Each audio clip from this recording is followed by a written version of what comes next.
Hey,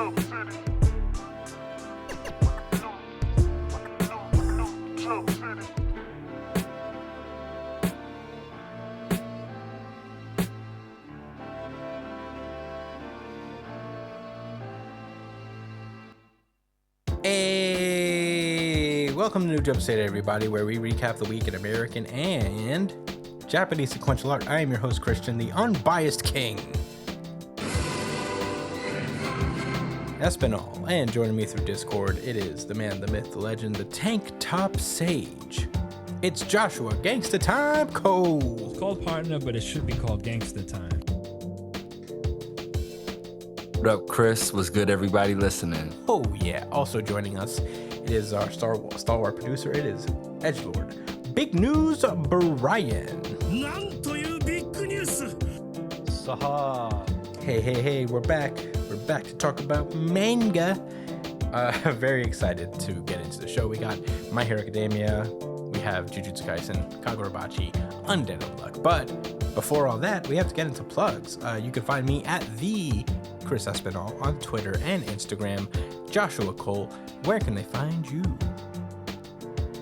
It's JD Cole _37. That's on Instagram, and at New Jump City Josh on Twitter and TikTok. Oh yeah, Brian. You can find me at b.esp on both Instagram and Twitter. And if you ever want to catch me when I'm streaming, you can find me on twitch.tv/itsbushlog. Yeah, you can. You could also find the show itself at New Jump City on Twitter, Instagram, and TikTok. Hit us up on any of those platforms. That would be nice. You could email us at newjumpcitypod@gmail.com with any questions, suggestions, anything you guys want us to talk about, and we will answer it on our pre-show chat show that we do every week. So hit us up on that. Check that show out as well, because that's a lot of fun.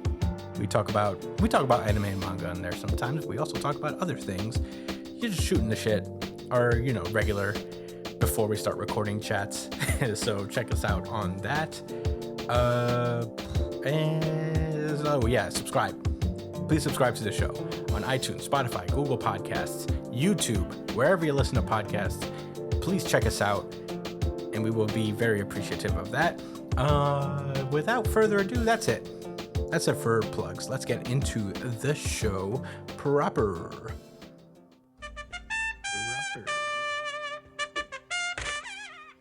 My Hero Academia. By the way, I don't know if you guys can hear any ambient sound in the background, but someone in the streets of New York is doing some weird buzzing thing. So apologies if you can. But if you can't, that's also good. Anyway, this is My Hero Academia, chapter 429, I Am Here. We open up with a color spread. I believe this is the second to last chapter, now that I think about it. Because I believe My Hero's supposed to end this week. Or is it next week? I don't know. Is it actually supposed to end next week? August 5th is where everybody says the final chapter will be published. Wow, that's crazy. Yeah. So it's either this week or next week. We're in the end here, basically. The end. Yeah. But I can't believe that. This is chapter 429, I Am Here. Last we left off, we were seeing, society be rebuilt in various different ways for both our heroes' personal lives as well as the world at large. There has been this kid who has been sulking around, Shigaraki 2.0. We could surmise he's been out there, but other than that, this is everything's been going okay. Things are slowly going back to normal. The first years of UA are helping, the second years and above help rebuild the cities and all that stuff. And we are seeing Uraraka deal with her trauma of not only fighting Toga, but surviving the battle instead of Toga. So at that point, Deku had just arrived to help, comfort her. And we start off with this chapter with a bit of a narration. There's the Shigaraki 2.0 kid is basically talking about how all he heard about his quirk was that it was a freak variant, unrelated to anybody in their family's history, and out of nowhere, his family stopped being nice to him. So they tied him up and locked him in a basement for a while, it seems. He doesn't know how many years it's been, but one day they came up and they told him that the country is doomed. And then they just threw some water and baked goods at him and left. And a Babe Ruth. They threw a Babe Ruth. They threw a Take 5 at him and left. And after that, they never saw them again, which is nuts. But some time has passed, and someone, during the battle there, some debris may have like crashed into his house and made an opening in his basement, so it allowed him to leave. And he talks about how once he left, the sunlight was like really painful and scary because he wasn't used to it. And he's just like, what did I do wrong? Why did I have to feel sad? And then he looks out to see everybody smiling and, being overall positive. And he's like, all this time I've been so scared and sad. So why are all these people smiling so much? And man, this kid's got like strings. It's like they sewed his mouth shut. It's fucking nuts. It's brutal to look at because there's Parents string with psychopaths. Yeah, there's string coming out of his face, which is disturbing. But anyway, we cut back to Uraraka, who is just like crying over Toga passing away. We get a narration from her saying that she's always loved seeing people smile, and she got to survive at the cost of Toga's life, and she's thinking that it's her fault that she's dead. But that's when Deku comes in. He like crash lands from the sky, looking all heroic and stuff. And she's like, Deku, oh no, why are you here? How'd you know? And Deku's like, I just knew somehow, because this is a spot where we had our heart to heart, before the big battle. And she's like, no, that's not what I meant. I said I was heading home for now. Like, how'd you know I was going to come here? And she's like, well, that would have been fine, but I had a feeling you'd be here. And she's like, why come, though, when I don't feel like being seen? And Deku's like, I'm sorry. I just wanted to show you I want you to show me what you're going through. Because, Uraraka's been along his side the whole way, even during the entrance exam, And we see the many times that Uraraka has pretty much stuck by Deku's side and helped him. And, he's like, every time since way back, you've been saving me every step of the way. And Deku tells her that she's his hero, And she's like, that's why I can't keep taking the strength of yours for granted. And, he grabs her hand and he says, holding a hand can be enough to soothe the pain. And after this, Uraraka just like starts to, pour her heart out, saying that, it's her fault that Toga's dead. If only she didn't get stabbed, and if only her head wasn't full of pointless thoughts, it didn't have to end this way. But, she couldn't figure her out in time. And, Toga ended up dying as a result. She's like, maybe it would have gone differently if we'd met as little kids. And Deku understands. He says that like he felt the same way about Shigaraki,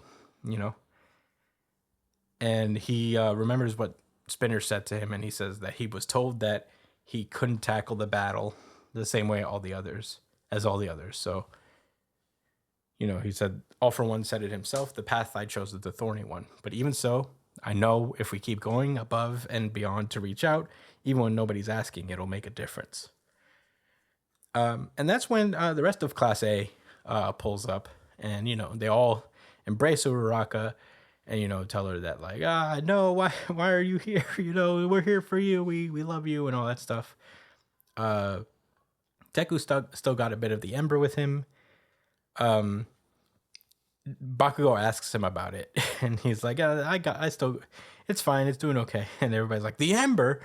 And, they're all like yelling at Deku because I think everybody is now just realizing that Deku's probably going to lose his powers. We get Deku's narration as we get some scenes across time. You know, he says a completed one for all, the amalgamation of power woven together by courage and heroism. I think Mineta has his own statue now. Oh, he has like a bust at the UA. That's pretty cool. Good for him. You know, Eri is taking little practice singing lessons with Jiro. Aoyama's doing something. I don't know what. And yeah, everybody's happy and chilling. And he says that going forward, as long as everyone contributes to the weaving, ... And then we cut away. We cut away to Hawks and All Might. You know, discussing the future of the Japanese hero billboard chart. And Hawks comes up with the idea of expanding the scope of the billboard to not just include employed heroes as we know them, but also regular civilians who, you know, contribute to their society, for them to get some recognition as well. And All Might notes that, like, hey, I thought you might want to do away with the whole system altogether. And he's like, yeah, but you know, that's only if you're looking at the cons of the whole system and none of the pros, you know?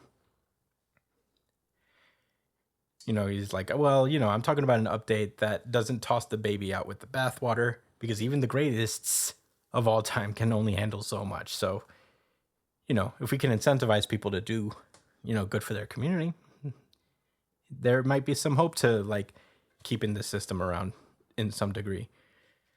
And then we cut back to Shigaraki 2.0 as he's like about to lash out because he is seeing everybody having a great time while he was suffering. And then this old lady pops up, the same old lady that came across Shigaraki when he was a boy.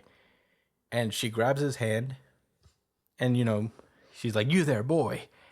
And she starts thinking to herself that this kid reminds her of, you know, that one kid that she didn't help out at all. And she still wonders, you know, that kid being Shigaraki. And she still wonders if, you know, whether or not a hero helped him after that day. And, you know, it keeps her up at night to that day. And she says, hey, you know, that day, Izuku Midoriya demonstrated to society that the need... Oh, wait, this is actually Hawks talking. But he's saying that day, Izuku Midoriya demonstrated to society the need to support each other. He taught us that sitting back and doing nothing isn't an option. I know that what he did hit home with society, and I bet that someday soon... and, you know, that gets cut over with the old lady being like, you'll be fine. You'll be just fine because Granny is here to help. As Deku and Uraraka pass by. And Hawks finishes his thoughts saying that heroes will have time to kill. And that's where the chapter ends. Josh, what did you think about My Hero Academia chapter 429? I have thoughts. Oh, yeah. Okay, all right. So, first off, I'm gonna say that the moment with Deku and Ochako, it was nice. I think it shows that uh she learned a lesson. She grew from that conflict, standing deeper than just we need to stop the bad guys, you know, when they commit crimes. She came so far as to say that she felt at fault because like something could have and should have been done, you know, before it led to her losing her life. So I think that was strong development shown from her by Horikoshi.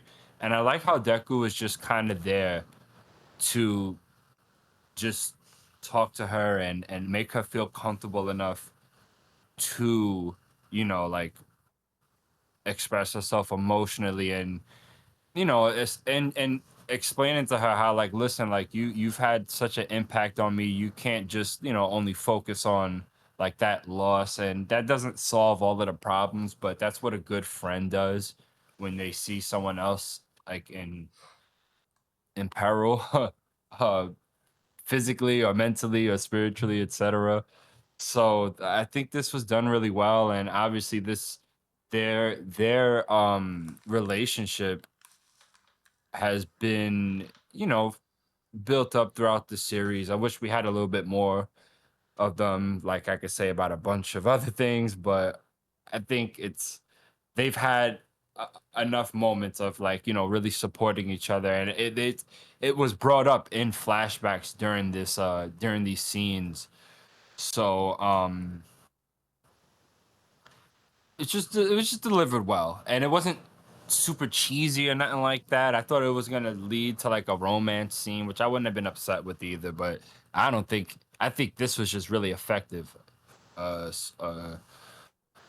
in displaying that these for the definitely the if nobody else, like the kids from this class, like have been changed forever by this, and has challenged the way they view how they deal with criminals, or who is deemed a criminal, or other methods of rehabilitation, et cetera, et cetera. It gets the gears spinning, and I think that's nice.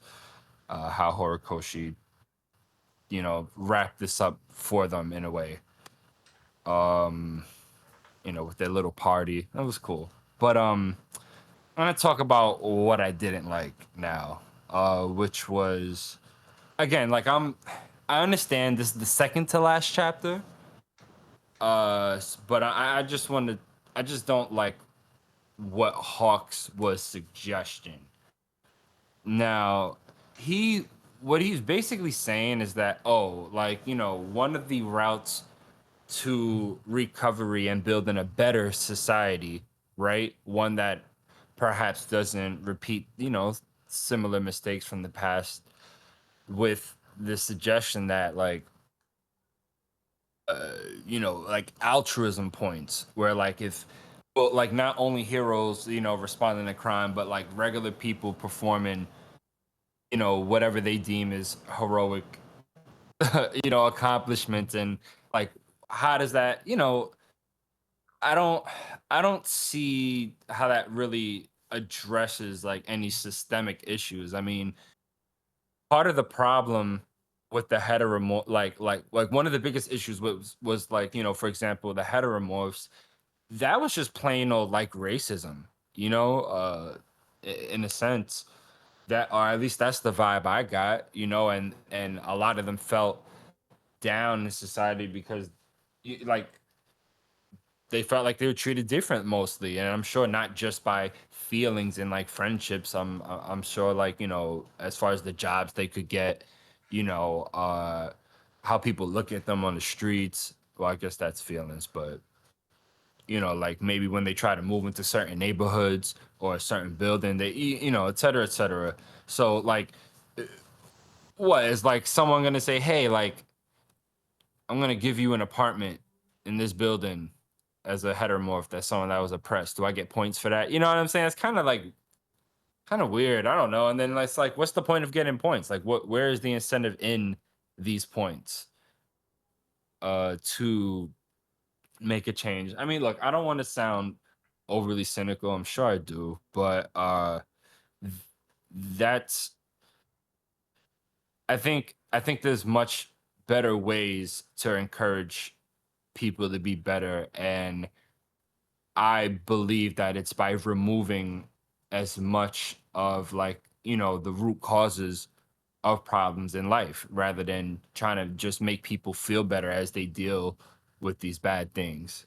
People, if if heteromorphs feel like they've been, oppressed, then they need systemic change, like affirmative action or something like that, or maybe like, making everybody's salary similar, and like to a point that they can all, afford like adequate things. And I don't want to go on and on about like, you know, what they could do, but I'm not feeling that. I hope there's more to it. I hope like in the next chapter they talk a lot more about like changes they want to make, and they're not just happy and holding hands, and shit. But um, to wrap up my thoughts, I thought it was really, I like how the chapter was ended. Um, I'm really surprised. I don't know if any of y'all seen this coming, but I'm surprised we didn't call it. But like, they're basically saying like, oh, like that Shigaraki situation has just been averted because somebody actually cared and lent a helping hand and didn't just say, oh, I don't give a fuck. I guess the grandma's gonna get some altruism points, right? Is that I guess Hero that's number the, one, is she really. gonna go report it? She just Who, almost like who averted a major problem. Yeah, so this kid maybe would have been another Shigaraki or a psychopath murderer, and I housed him, so I get points for that, right? And some more benefits financially or something. I don't know. No, well, listen, I'm just cracking jokes, but I thought it was No, really yeah. sweet, and I thought it was nice, like how it was delivered, and that is a sign of showing like the people, at least some people in society will try to feel more of a like we'll just feel more kinship towards their fellow people and understand that we all have a role in society to like support another because we can't do anything alone. We're stronger together. uh we're smarter together, etc., etc. Hold hands, happiness, and joy. All right. Those are all my thoughts. Brian, what did you think So about this chapter? I agree that there's like a lot of problems that still haven't been solved yet. And I think that's kind of like the point. But I think the whole point of the old lady kind of doing something this time around was just like her whole thing was the over reliance on hero society, right? And that's kind of like what Shigaraki kind of destroyed unintentionally. He wanted everything to be gone. But what really happened was like the hero society of old is gone now. So it's kind of like, people not doing just even like basic caring of other people just because they believe that a hero will come around and do it for them. You know what I mean? So that was just Yeah. kind of like a sign of the times that are changing. It's just people are willing to be more involved with the world around them to help people now. And I feel like that is like that could be something that could be like a domino effect to have people like kind of stand up for what they think is right more nowadays, like maybe good people will be like, all right, fine, let's like we have more agency in the world, we could try to defend heteromorphs now more instead of just like hoping that a hero will come around and stop them from being harassed. It's just like it was this is just what I think could be the message here. It's just like people actively I think trying that to make makes change. sense. Like you could, I guess, like you could argue that, like maybe this will inspire people to be like they're like, all right, I'm not a hero. I'm not about to go use my powers and fucking fight bank robbers and shit. Yeah, But I can probably become an activist in my community. I can try to like be a leader in my community and basically everybody's support a those hero around now. me. Yeah, I think that's a nice interpretation. There are villains and heroes in everyday society, and all the heroes in the society were waiting for other heroes to do their shit. So now they're actually all contributing.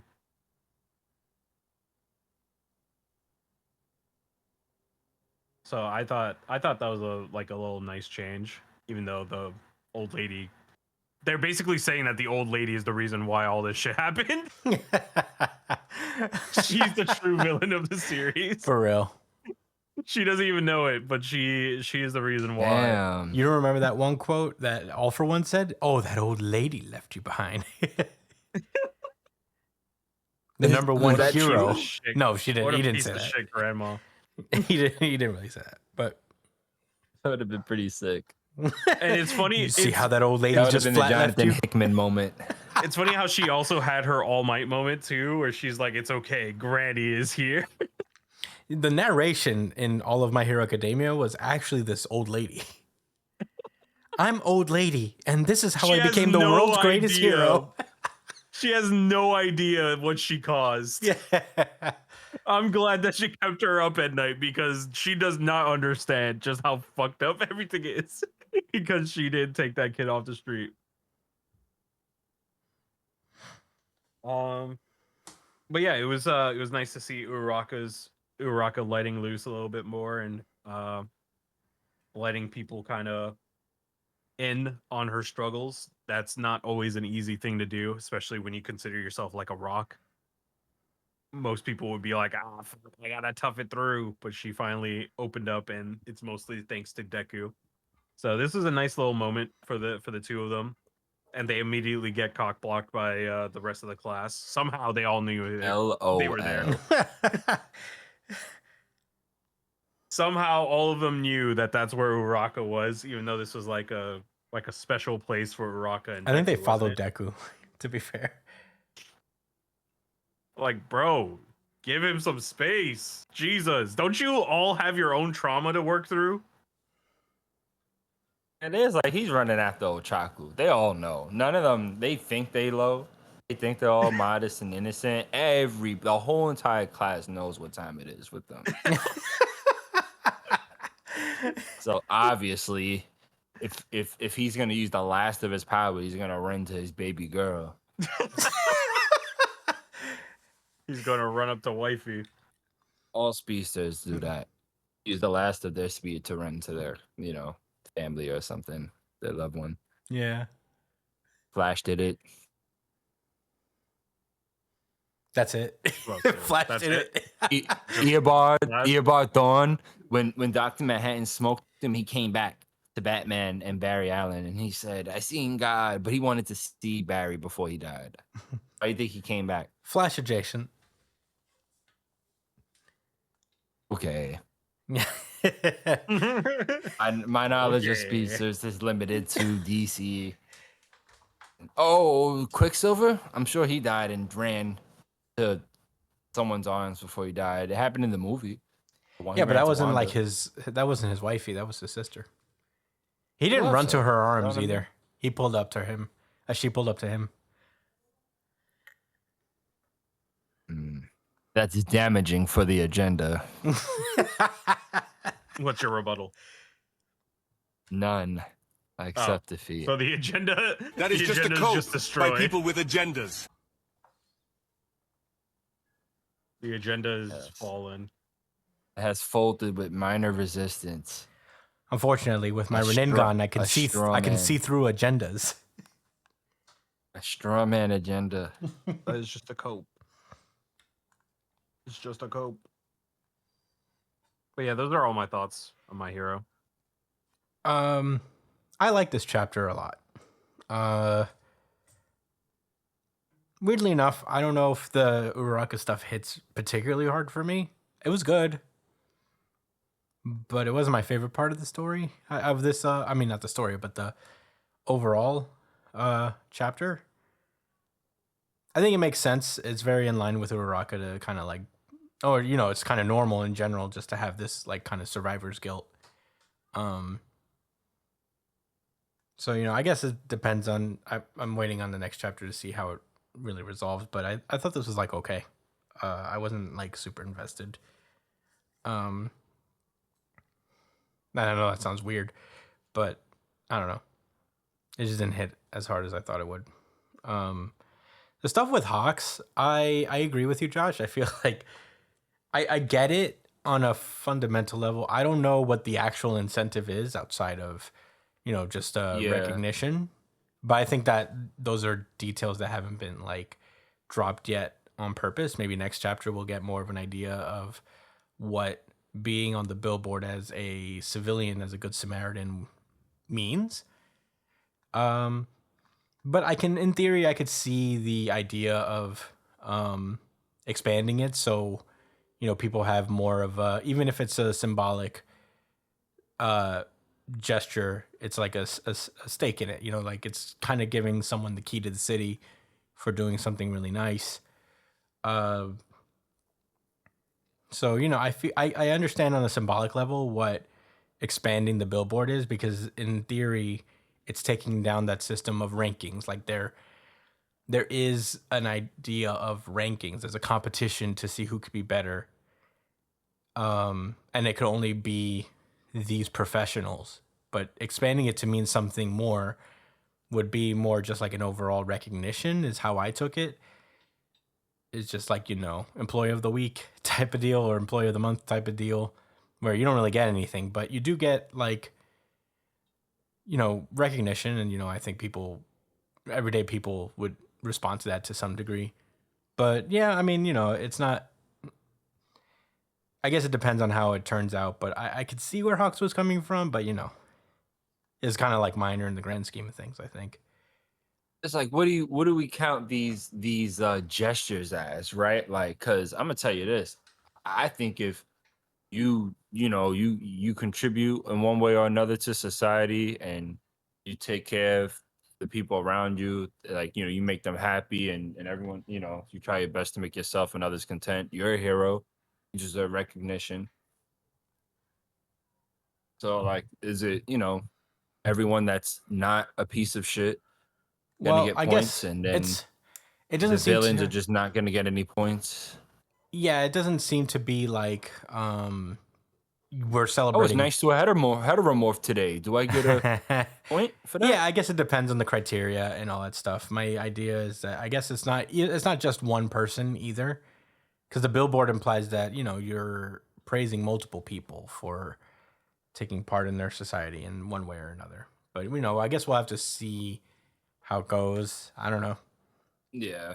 I'm honestly, I'm talking all this shit, but I'm willing to reserve judgment at least Yeah, for I another mean, I week. don't. I feel like your concerns are valid. I feel like it's just kind of like a okay type of situation.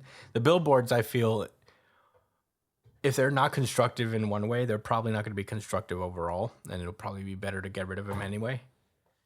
But Right. yeah, because there's probably pros and cons to the billboard, sure, but I feel like it's not like pros that would make it ultra worth it. But it depends on their execution, I guess. We'll have to see. Um, I really like the end, with the old lady. I like how they came back around. Um, I didn't expect it, honestly, and maybe I should have. I guess like being conditioned by battle manga, I felt like Deku was gonna have to intervene one last time. But I'm glad that Shigaraki actually made it kind of like an onus on the world, you know, that the world actually changed because of Deku. I think that's a more powerful statement. So I really like this, how it all came around. This lady is going to be top of the billboard. What? Yeah. Congratulations, lady. Like, hey, congratulations. So how do they? So do they have to report the good things they did, or is there like a I don't robot know. that flies around looking for all the good shit? People Yeah, I don't do? know. With heroes, it was like, you have stats, you know, you would work with law enforcement, so they would like probably help out in terms of reporting it to the safety commission, who hands out the ratings, I guess. So I don't know, for regular civilians, who's to say? That was funny. That is funny. Now that I think about it. Granny really rising to the top of the charts. I feel like it kind of Could this defeats the entire purpose. series be read in a week? Yeah, I think so. Where you gonna reread it? Thinking about it, but I doubt that's gonna happen. I feel like it kind of defeat like having regular everybody just getting points. I feel like kind of defeats the purpose, right? Yeah, but you Like have hero society is all about all the people who are recognized for all the good shit they do, so that people aren't really incentivized to do things without it being publicized, right? So I was thinking like maybe this ending should be something like people who are just doing kind shit without a reward, you know? yeah, it just brings up an interesting question, I guess, is that if good is being done either way, uh, does a person's reasons matter, or does incentivization matter? If a net positive for society, if people do good because they expect something out of it, does it matter? I guess that's Sounds very transactional. Yeah. I mean, Uh, I'm just posing I the question just, it, because I don't you know. know, it just it just makes me think like what was the issue again, right? Which we've said it a bunch of times, over reliance on heroes, but like, what were heroes there for? To stop superpower crime, right? So it's just like, well, why was superpower crime happening? Well, If it's something that's inevitable, that's just always going to be the case, then I guess there's nothing that really can be done, yeah, but I would say, right? As far as like the superhero response to them, I mean, heroes but were there I for guess, here. huh? Brian, you're breaking up a little, I think. Hello, hello. You Hello? hear me now? Yeah. Yeah. Okay, so the problem with heroes, like, it's not just super powered crime that superheroes fought.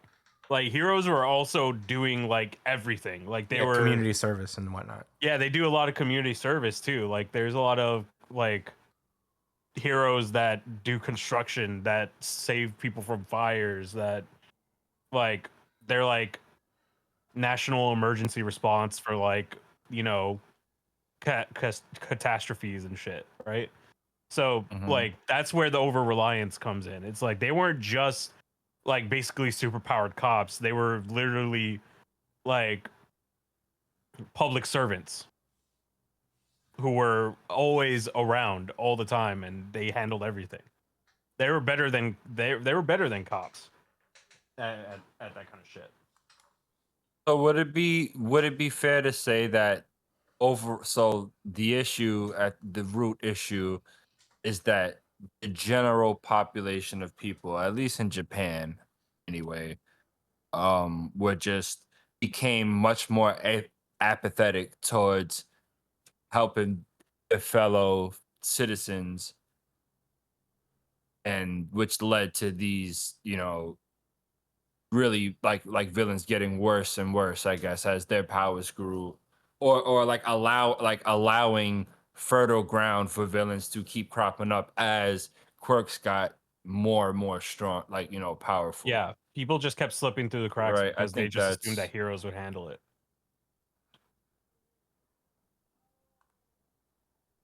and that the cure to this seemingly is, you know, more individual action, or at least more action by like everyday people to make a change. Yeah. Yeah. Yeah, I guess it could also lead to perhaps like a change in perspective with people generally feeling like there should be more done. It doesn't have to just be individualistic. It could lead to changes in government where they feel like, no, like, instead of just heroes using their powers to fucking solve every issue, we can actually implement more laws, to actually combat, the grounds that lead to crime, like poverty and, negligence to abuse in, like, different areas of like work or in families, etc. So I Yeah. think I could ride with that. I think that's, that's cool. I'm trying to reconcile the ending here, in real time with y'all. Yeah. I mean, it's not I a. guess we'll really have We more got to one more say. chapter. Yeah. Yeah, it's not a perfect ending or, message by all means, but I think there's something to be said about it, you know? And just, we all, if we want to see an active change in our society, then we need to be involved in our society, if is seems to be the message here. Um, and, there's obviously more to that, but I think, if you want to get one message by, it's the idea that we could all, like, participate, we could all make our world a little better if we all tried it. But, it's I pretty have simple. one more rebuttal, by the way. Yeah. Oh, sorry, not to Oh, no, cut you please, please. off. That's it. That's it for me. So as far as like the Deku and Ochako situation goes, I'm not trying to like change your mind or opinion or nothing like that, right? But I I think like as far as like Ochako and it seeming like it's like like a like your usual like survivor's guilt, especially knowing the type of character she is because she's like really sweet and on the innocent side. Uh, I think that is realistic, and a lot of people would go through that normally. But I feel like maybe if if you look at it like instead of it just being regular survival skill, it is her like I don't think she's just upset about the fact that she had to kill somebody because Ochako was like a psychopath. Like she hurt like, and killed a whole bunch of Oh, you mean people. She Toga? was trying to kill a bunch. Huh? You mean Toga? Toga? Yeah. Who'd I say? You said Ochako. My It's bad. Uraraka. Yeah. Yeah. Thank you. um. Yeah. Like So I felt like even though it's unfortunate, she had every right. Well, not every right. Like she had to do what she had to do in that situation. Anyone that cared about the rest of humanity would have done that in that particular situation.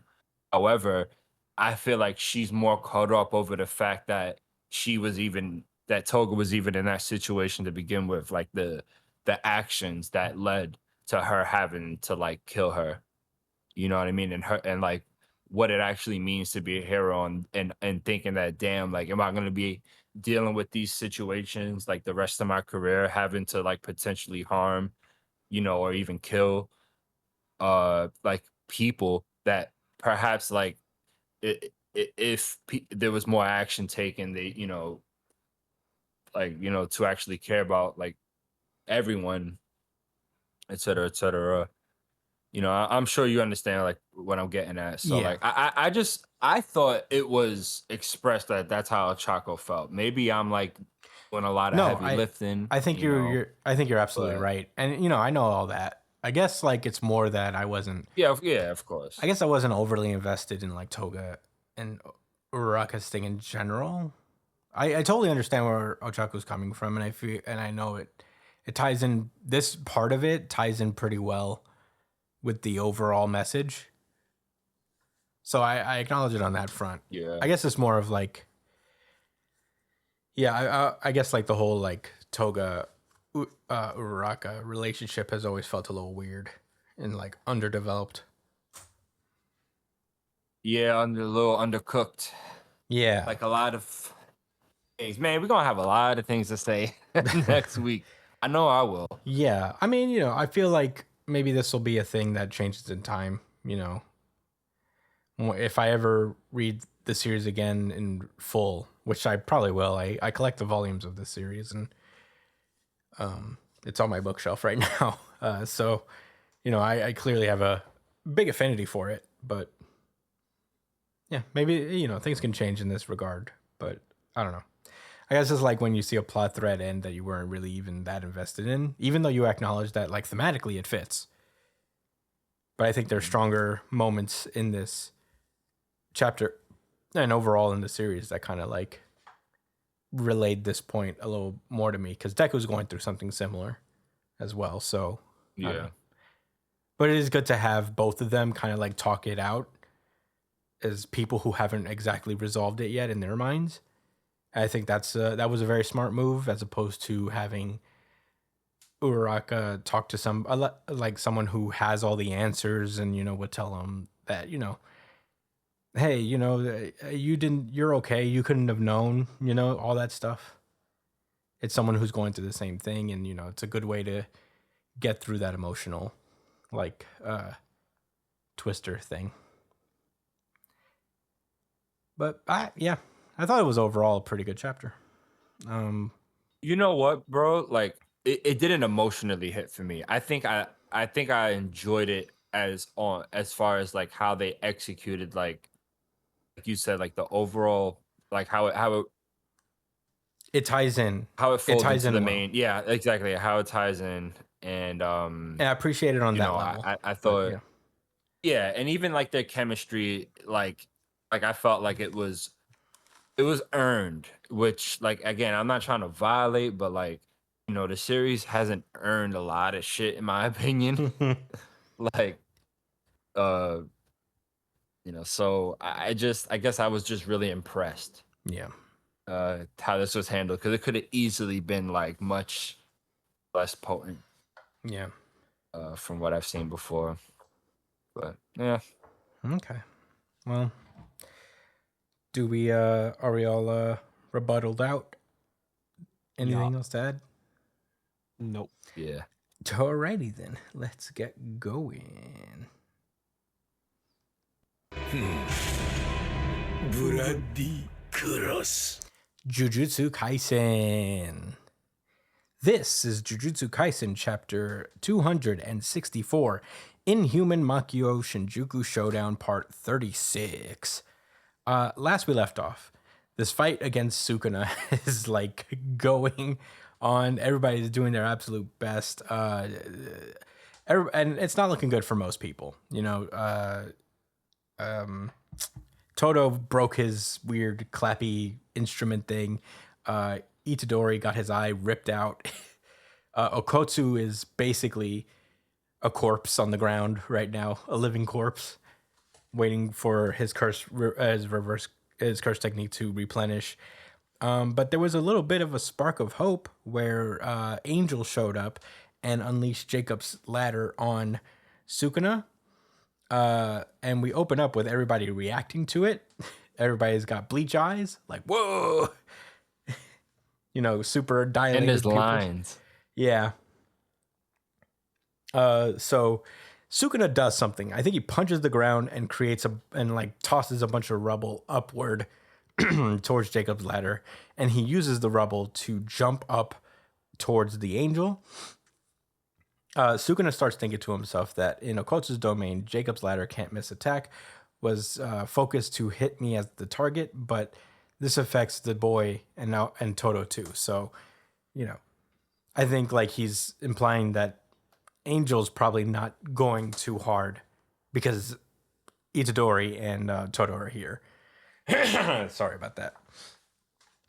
So She said max output, but oh yeah, she did, huh? Fair enough. Yeah, my bad.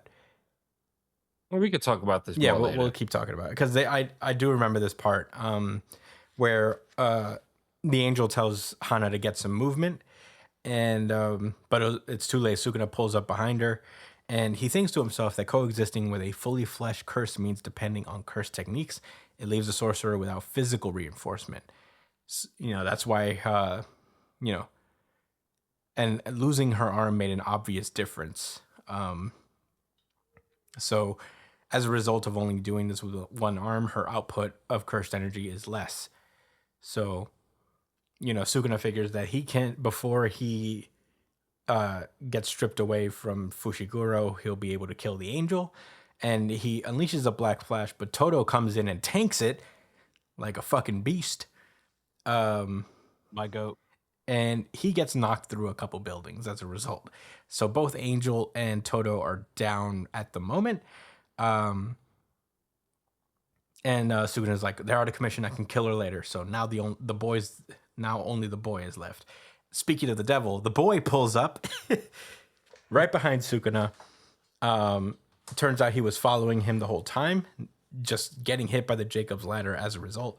And Itadori wastes no time, socks Sukuna in the face, and then like fucking pulls him down into a building. Before Sukuna can realize it, Itadori is already behind him doing his version of dismantle. So he unleashes some cuts of his own. Itadori bobs and weaves through a couple, but he is unable to dodge this punch. You can see the veins on this guy's fist. How hard he's about to punch Itadori. I think it's because his arm is like fully, Yeah. like, it's just coming back. Yeah, immediately after we learned that Sukuna has regained his reverse curse technique, so he was able to heal his two lost arms and his stomach mouth. So, he starts thinking to himself that adopting highly risky methods the way Satoru Gojo did isn't necessary. He's like, now the boy can't threaten my life until burnt out curse technique returns. Now I'm back, baby. I'm four-armed and two-mouthed. Itadori uses dismantle on the ground beneath him, causing Sukuna to slip on his feet. Itadori quickly tries to react by using dismantle on him, but it doesn't work. He misses. So Sukuna takes the advantage of beating him up. He's like, hey, this dismantle is pretty effective on me, but what does it matter if it doesn't hit? And Sukuna starts to see, his eyes expand. He sees something fucking, like he's about to see something weird. And yeah, he does. We get a little flashback to that time where Gojo was teaching Itadori about domain expansion.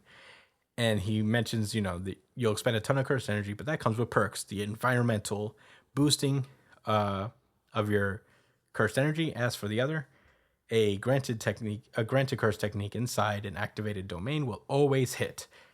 And so, with that, Itadori unleashes his domain expansion. And and we see that thanks to replacement training, Itadori has learned the basics of barriers. And we see Itadori's domain, and it's a train station. Very airport to heaven adjacent. We also see that Sukuna is in his Itadori possession form. So that's weird. But the chapter ends with Itadori just smiling down on Sukuna, who is sitting down on like a bench at this train station saying, "Let's go, Sukuna." And Sukuna's like, "The fuck?" That's where the chapter ends. Josh, what did you think about Jujutsu Kaisen chapter 264? RGC. Yo, when I didn't say that. No RGC for you? No. Wow. Yeah. Damn, y'all pressuring me. Shit. Wow, I'm not pressuring Josh, you. Pick who you want. No RGC? Pick what you want, dude. Hey, the peer pressure. No, nah, pick. I'm sticking with my pick guns. what you want. Right? So, listen, when I tell you I was reading this shit on the train and I seen this last scene, I actually laughed out loud, but I haha, I was like, I had to catch myself. I already knew that when y'all seen this shit. Like, it was the memes is about to go crazy. So they're both dead, right? Well, That's I like wouldn't say what's that. going on here. They're They in both Itadori's died. domain. Yeah, which is death. No. And they're buddies. They're gonna be buddies in the afterlife. No. Surely. Wait, what Yeah. if this is It's the white space, bro. afterlife? No, Look how- it's not the afterlife. There's no subways that's that clean. Not even in Japan. They're not that clean. Look how white everything Wait, what is. if this is like a Gojo thing where they're both dead at after Yes. this fight? And they have to decide what train they're gonna get on, to northward or south. Oh my god. I didn't even consider that. I didn't even think about that. I didn't consider that. Brian, why did you say that? You just made me sad. What if we never see Mean. Itadori's domain? We just Mean. assume they both died. Yeah. Stop mean, playing how with old me. are they gonna stop this Fucking guy, God, I man? didn't even think about that. He is like, remember, he's been, Itadori, you know what? That should have been the answer for the pre-show chat show. Shout out to that. You guys should check that out too if you don't already. He's one of the biggest maniacs ever. Notice how none of us said any of the characters on Jujutsu Kaisen. That you is know pretty why? nuts, to be Because honest. low-key, Itadori has always been the biggest maniac of them all. He stooped down. He stooped down to Mahido's level during that fight. Wanted nothing but carnage and destruction. He's a madman. So of course, he said my domain expansion is an automatic kill, and I also go because that's happiness for me. That actually kind of makes This sense. kinda I'm blew not my gonna mind. lie. That's how I feel. That actually does kind of make So, sense.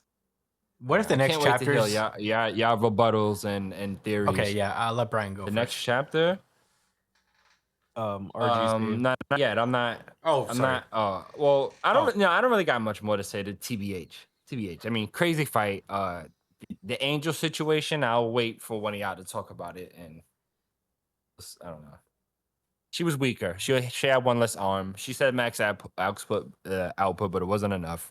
So Sukuna was able to just jump through it. Kind of bullshit, but whatever. I don't know what else to say about that. What are your thoughts, Brian? RGC for me. Certified RGC. Certified RGC. Certified RGC. I think so. First off, before I get into like the stuff I really liked about the chapter, I'm so sick of Jacob's ladder. Honestly, I'm so sick of it. It's they hype it up every time. It never does anything anytime it's used. Jacob is a fraud. Yeah, that curse technique Jacob is a fraud. It's just like it's like wallpaper. It's just it looks cool. It adds to the decoration of the fight, I guess, but it doesn't really do anything. It's supposed to be this big thing that counters Sukuna, but it barely does anything to him. Like the past 2 times it was used on him, it barely did shit. So I don't know. I just feel like, what's the point of even bringing it into the situation if it's not even gonna do anything to him like at all? Like Cursed Speech did more to him than Jacob's Ladder. plus a hollow purple. Yeah, Underbaked. Inumaki literally did something to Sukuna before Angel did. How shameful. Also, it was pretty. So now getting into the good shit. Seeing fucking Itadori's fucking full evolution during this entire arc has been absolutely insane. Like he really learned all of this shit within the span of a month. Can you believe that? I think that's charitable. I think it was a couple weeks. Really? I think it Like, was a month at least because I Yeah. think they fought in November. He took the Ichigo Express, bro. They fought in November and the fight started on Christmas or in December. He got a new curse technique. He learned a bunch of other curse techniques. He learned reverse curse technique. He learned what is it? Shadow style, fucking like simple domain. He learned simple domain. He made his own fucking domain all within the span of a month. This guy is actually a fucking prodigy. Yes, took the word right out of my mouth, man. Like a legit fucking prodigy. You know what? The one saving grace for this shit, in my opinion, is that Gojo did say early in the series that his ability would imprint on Itadori, right? But they've also hinted throughout the series that like like the time in Shibuya when his body, you know, when he was going crazy and like his body got stronger because of that, when he reverted back to like himself, you know, like he felt like he could use curse energy better and he started landing all those fucking black flashes, etc. So I feel like it's fair to see how he came to this point. It's not super contrived. Yeah, plus he kind of have like a little I bit used of that word twice. He kind of used real talk though, the biggest MVP in this series is Kusakabe. Because none of this would be possible without Kusakabe. Yeah. So happy Kusakabe Awareness Month. And the Soul Switch kid. Yeah, and Ui. And Ui. Ui. He's way more useful than the lady with the crows. That's funny. I really hope that Josh isn't right and that this that this is. I really hope that this is his domain expansion, because I feel like a train station makes sense for Yuji, considering that all of his biggest trauma happened in a train station. Is that true? Well, Yeah. also In consider this, Shibuya?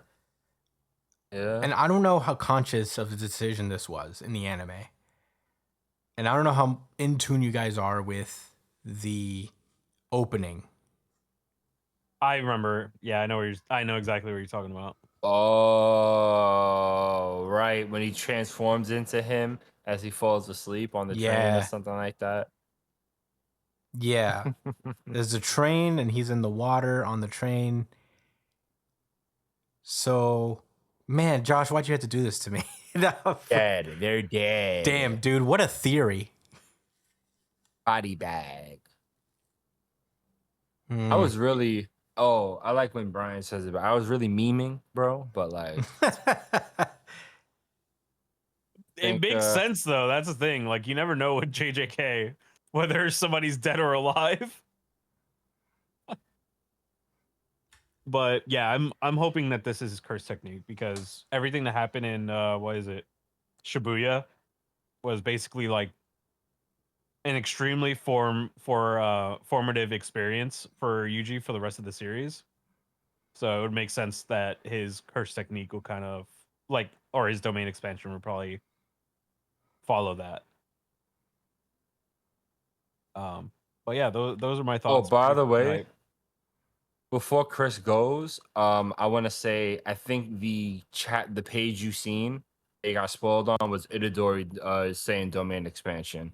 Am I right? Yes. Just to give you guys some context, I mentioned in the pre-show chat show that I was spoiled on a series, and it was definitely Jujutsu Kaisen because people love to spoil Jujutsu Kaisen. If I could make a PSA, please, please, at least say spoiler alert or something. Give people a chance. Sometimes it's when, even if I was reading scanlations, which there's nothing wrong with, to be honest. But even if I were, it was 9:30 in the morning when I saw it. Some people are waking up. Some people don't know what they're seeing. It's too late. And what's worse about my spoiler, it was that literally it was not even the picture of Itadori doing domain expansion. It was like a black card on a TikTok that said Yuji does domain expansion. Oh man.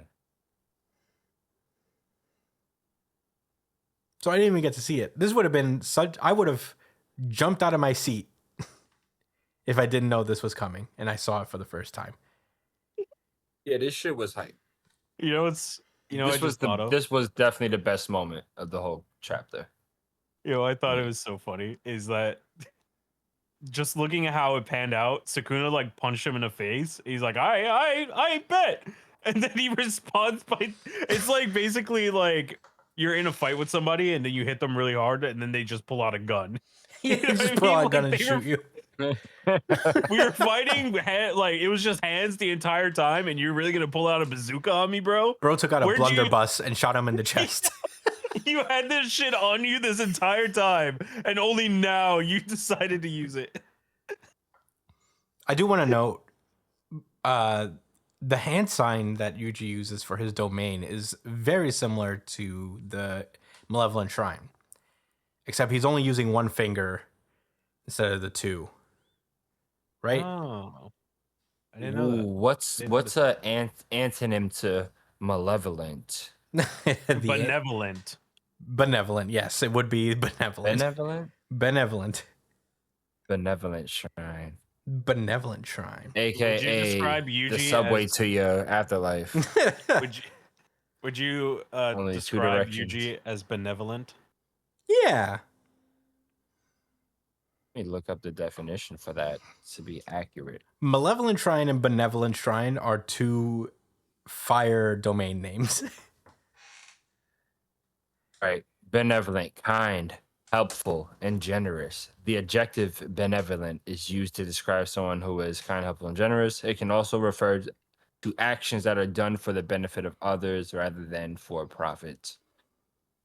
He never tries to profit. Never. Not once. In fact, he constantly operates so that he ends up with a deficit. That deficit being his entire life. Yes, that is currency he is willing to spend. Mm-hmm. But yeah, let me make sure. Let me look up the hand sign from Malevolent Shrine. But I'm pretty sure it's very much the same, except for he has one finger up instead of two. You are my special. You are my special. God, I love that song. La, la, la, la. Yeah, they can't even make a different song for the next season. They just had to Yeah, use they this just one keep again. playing that same Yeah, one. please play And that it's same with a theme different. song too. Yeah, but with different, Nah, don't even totally change the different opening. accompaniment. You know, my Give us favorite part of the that acoustic opening. version. My favorite part of that opening was the hand sign part. I thought that shit was so dope. Yeah, it was pretty They should cool. they could do that, but just with like the Oh yeah, they should. the other characters that's going to be introduced. They could Yeah. redo that, but all the other scenes could be like redone You are to make it more relevant. It's you are receipt, my special. motherfucker. A bunch of receipts. How special would that be? It would be my special. How benevolent of the anime crew to do that for us, man. How benevolent shrine would that be? Yeah. Anyway, my thoughts. Yeah, this chapter, boy. I understand Josh's hesitance to not give this to RGC because there's another really good chapter, hard contender. And Jujutsu is starting to Kakaizen is starting to turn into Jujutsu contrivance a little bit. Wow, that's three times. Damn, dude. Yes, and that's it. No more. I don't know. I don't know about No that. more. I don't know if it's You turning just into keep Jujutsu saying it. contrivance. You just keep fucking saying That's it. the last time, Is it actually? but it was relevant. A It's little pretty good. bit with all the binding vows, but it's. It feels right. I don't know. It feels like this is a I good feel- contrivance, use of contrivance. What does it mean? Right, and can I be honest? Like, I just feel like as much shit as I have talked about Bleach and a few other series, it's like all of this shit is kind of coming out of nowhere. I mean, it makes sense. It's not as bad as My Hero Academia, but man, I'd be a hypocrite if I wasn't critical of it, wouldn't I? Be? Yeah, the problem is I don't think they're ass pulls. Because the idea of binding vows is a thing. We know it. But the usage and Itadori's sudden development too. the That's also spamming kinda the spamming of binding vows feels like get out of jail free cards. I could see that argument. Itadori's development, I don't know. What was Kusakabe's thing? Right? Barrier techniques. New Shadow. It is simple domain. Well, there was some. Well, in general, he's New very good at shadow barrier all-rounder. stuff. So that was the whole thing. If you could do barrier techniques, you could probably pull off a domain expansion, even though it's really hard. Mm-hmm. Yeah, that's fair. So- I mean, like I said, it I don't know if you remember. checks out. I feel like this is the Yeah. thing that Kusakabe, when he was in Itadori's body, was telling Yuji that he was getting better at, or that he's got to master it. I think this in particular is what they were working on: his ability to use barriers for this moment. Yeah.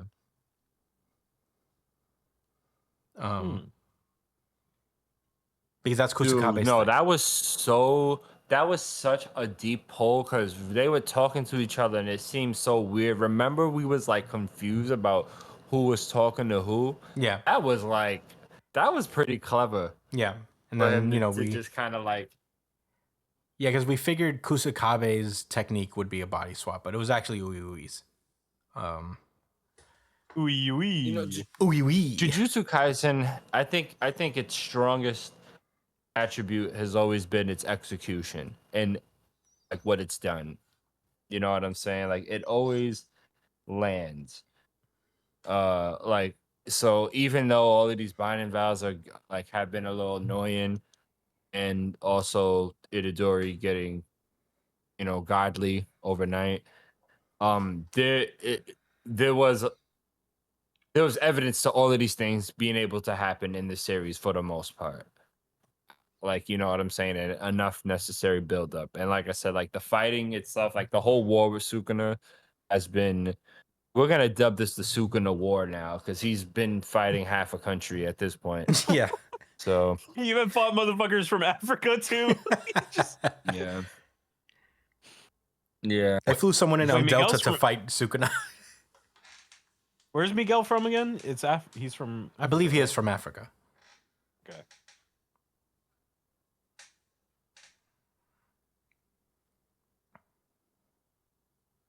But Josh, what were you saying? Joshua Cole. Josh? Josh. Whoa, Oh. he's gone. And he's And he's back. he's back. Yeah. Hello? Yeah, I'm here. Yeah. Yeah. No, yeah, I was just asking what what else were you gonna say? I think we cut you off a little. Jujutsu Kaisen. Whatever. It's just it's been done. It's been they've been executing what like whatever he's even like the contrivances has just been executed better than like other series like Bleach and My Hero and others I can't really think of off the top of my head. So yeah, that's that. Yeah, I mean, I feel like, and I may be in the minority in here, but like, I feel like I don't feel particularly taken aback or feel like that any of this was like an ass bowl. For the most part, I feel like the series has done a fairly decent job of keeping to its rules that it's already been established. It's been maybe stretching the boundaries of those rules, but I feel like nothing's been out of the ordinary where I'm like, where did that come from? You know, because the binding vows are a thing that people attribute to their techniques for the whole series. So just because people didn't do it often because they didn't have like a good strategic mind for it, where Sukuna is just like used to doing shit like this. Like he's got a PhD in this stuff. So, so yeah, I mean, I don't know. Maybe they have been a little contrived lately, but Itadori, I feel like he hasn't like leveled up that much. The idea is that like he had a month to prepare and it was just like very intensive training in other people's bodies. And the reason he's been even able to survive for so long is that he already had like such durability and otherworldly like human strength. Yeah. That once he activated his curse technique, it was just like such a buff. Like that just went, I feel like that went up tenfold because he was awakened as a sorcerer. Even though he's like his awakening is like not as mature as even the most seasoned people here, you know, even as Kusakabe is. But his starting point was already so far ahead that he was going toe to toe with like Toto in his prime. So Yeah.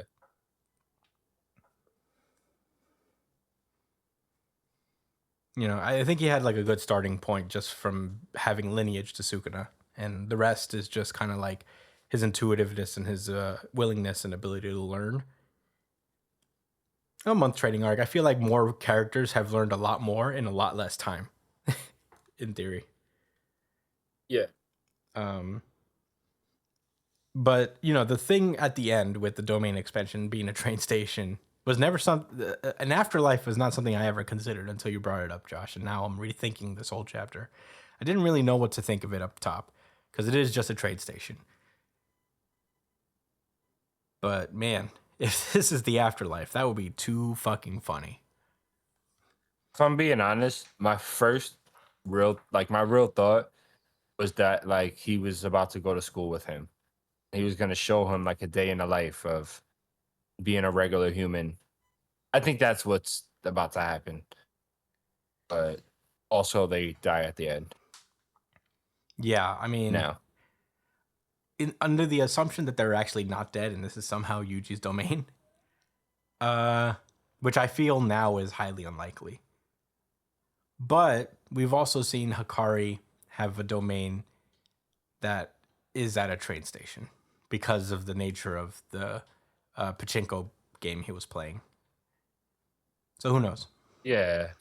I mean, it works in a way that transports you to like another space in a way. It doesn't have to just be this cave of, you know, of cursed techniques that fit your theme. Yeah. You know, it's,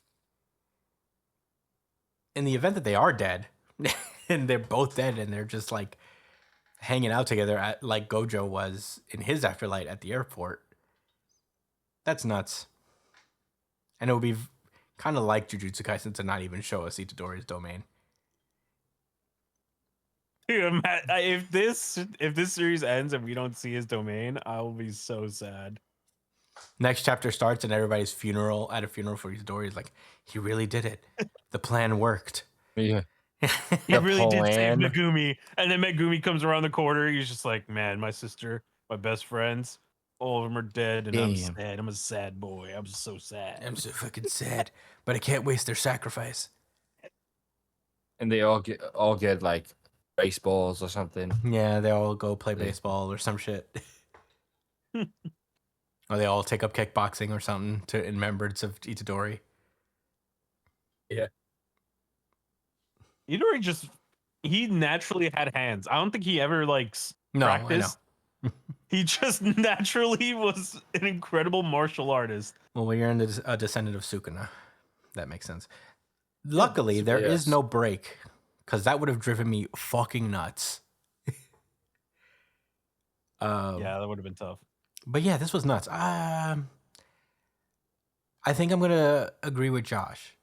At the end of this, I was giving time to see if discussing it would change my perspective because I was on the fence of whether to give this the RGC. But I think I'm with Josh here. I think there was a chapter that was a better one this week. This was very good, though. I mean, It was clearly my second favorite. This was good. Yeah, this was my second favorite as well. But it was a narrow margin. This was great. I'm almost positive that Jujutsu Kaisen will probably win next week, depending on what this is. So we'll have to see. But I suppose we should move on. Those are really all my thoughts. I really enjoyed this chapter. The action was really great. The twist at the end, even though it was spoiled, you know what's funny? I'm actually kind of happy in a sense because I only saw this page with the domain expansion, and I assumed that was the last page. And I was pleasantly surprised that there were 2 more pages at the end here. So, you know, Nice. I at least got to keep that. But yeah, even so, it was just a fantastic moment, and I'm excited to see Itadori's hand is back to normal, by the way. In the domain. Yeah. It's not looking good. that feels very I'm dead to me. Wait, is his lip? Does he have the lip? He still has the scars, but his hand is not Sukanized. I like that. Raggy. The Sukanized hand? Yes. Yeah. I like that a lot. You enjoyed that very much? I did. All right. Well, with that being said, that's all my thoughts on Jujutsu Kaisen. Great chapter. Excited to see what's next. Let's move onward. Bitches get shot. It get heavy. Gra. Kagurabachi. Oh yeah. Eggs. All right. So we pick up from last chapter. Chihiro is out here saving lives within the storehouse. With the help of Hakari. He's kind of just like blipping Chihiro around so he can grab people and get them out. And Hiyuki is kind of like, how many people are left in there? And Hakari says 36 people were in there. And I don't know, I guess Shiba is like, can he do it? And we cut back to Chihiro kind of going like, hurry, gotta hurry, as he's like kind of jumping around, hopping all over the place. And we see that, and Hakari says that the only thing that's holding the store off together, the holding the storehouse together is Father Sazanami's will. Like basically he's fighting he he's holding everything together while fighting against the strongest enchanted blade at the same time. So he's kind of just like through sheer willpower keeping the storehouse from completely falling apart. And we see that the storehouse is currently being overrun. It's just like there's flames, there's like black liquid all over the ground, there's fucking flowers growing out of everybody's fucking heads and eyes. It's just it's just absolute pandemonium. Um and the Kabunabi guy is just like, all right, let's get the fuck out of here. And she's like, wait, but the Shinuchi, and he's just like, yep, I don't want to die, so let's just fucking go. He's dead anyway. They do not pay me enough for this shit. Yeah. And Shiba's kind of like, there's no way that he could possibly control that shit. He's probably gonna die within the next like few seconds. And we see Kiora, like a flashback for Kiora. And I guess like his wife is on her deathbed, and she's kind of wishing that he would just stop with the Rakuzachi, like the auction, and how she's been so miserable and that he's been brainwashed by the sacred tradition of his family. And um she believed that if the Rakuzachi didn't exist, that maybe he would have been like a good person, like he wouldn't have become this terrible person who sells people and items and all this shit. And he's kind of like he's questioning why he's remembering these things. And I guess he sees a life where the Rakuzachi never happened. Like it's just him at a dinner table with all his kids eating, and all of them are happy and talking to each other. And then with the smack of a gavel, that life shatters into many little pieces. And we see him talking to his father, and his father saying, "I fulfilled my duty. From this day forward, you're the patriarch, Kiora," and that he entrusts him with the Rakuzachi. And that kind of steals his resolve, and he kind of starts to get up, and in one last attempt to keep the auction going, he kind of just shouts, "I won't let it end. I'll kill any worm who dares interferes."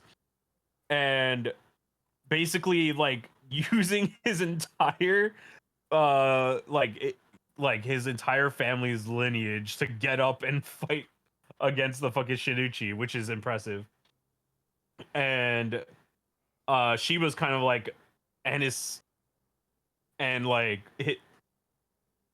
basically Hakari was staking everything on him choosing the Rakuzachi over everything.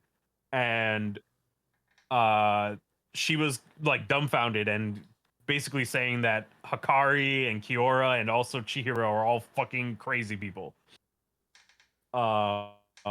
And he kind of gets up. Kiora gets up and walks over to the auction, whatever, like the stage. And he's just like, "The auction's gonna continue." And the Kabunabi guy is like, "This is fucking crazy. I really need to go." And some guys are running over to stop Hakari so that they can get so that they can get some fucking money out of this shit. But Hiyuki defends him, and it's basically telling him, "Yo, focus the fuck up. Just get your shit together." So it looks like Shiba and Hiyuki are both playing security detail on the outside, while Chihiro is inside the storehouse, or what remains of it, jumping around and blinking people out of there. And Hakari's kind of like, "I'll never let a life slip through my hands," and the count from 36 went down to 10. And it looks like Kiora is really holding on to like literally a strand of life, And Chihiro gets out 9 more people before one is left, and he's kind of zipping through all the debris, and it looks like Kiora is just given, like, he's finally given everything that he could. And you see, like, the remnants of his life is essentially the storehouse, and all the rocks are starting to fade into darkness. um and then it's just silence. And Shiba asks Hakari what happened. Hakuri? I've been saying Hakari this entire time. I think Hakuri. it's Hakuri. Hakuri. Yeah, Hakuri is yeah, kind of like, Hakuri, yeah. and after like a brief pause, Hakuri is like, "We made it. We saved them all." And Shiba's wondering where Chihiro is, and he kind of pops out in front of Kiora. And we see his last words. Essentially, he's thinking back about what his wife said, and one, like, kind of thinking about why he failed, and he realized that Chihiro was right, essentially, and that the reason why he lost in the end was because he didn't believe in his son. um and he failed to fulfill his duty as a father to his children. um and the chapter ends with him losing, like, with him evading, like, the influence of Shinichi, and just resting in peace as, like, flowers and bloom from within inside his body as he drops the Shinichi to the ground. And that is Kagurabachi. Josh, what are your thoughts? This is the RGC for me. Yeah, same. Certified RGC. Certified RGC. Certified RGC. As Brian was reviewing the chapter, I was trying to think about where I would start, but I'm just gonna go to where I feel the strongest. Ahead of the Sazanami clan, what was his name again? Kiora. Kiora, yeah. Kiora, right? He went from being this tyrannical, patriarchal, like, figure to a tragic villain, in one chapter. And when I say that, that it was done by planting the seeds, like, so to speak, of, you know, showing us who exactly who he was and what the Sazanami clan, like, represents.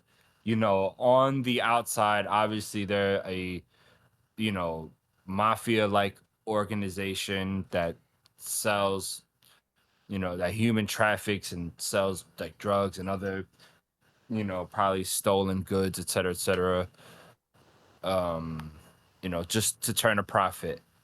Now, the fact that people like them, have a place in society is a whole nother conversation. However, that is they have a structure, and they have a head of the clan that dictates, how things will be run, and everybody else has to fall in line.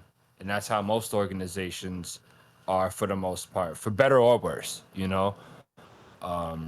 So Kiora, him saying that, that Chihiro was right about him not believing in Hakuri, it was kind of like there was two ways to look at it, and I think it's like both, like, the same. Like, so there's the one side that's like, man, like, my son was special, and you can, like, I thought it was really cool how throughout the chapter, well, more so towards the end, they kept showing the pictures of both Hakuri and Kiora, like, both, like, struggling and being resilient, and holding the space down, and, transporting the people out respectfully.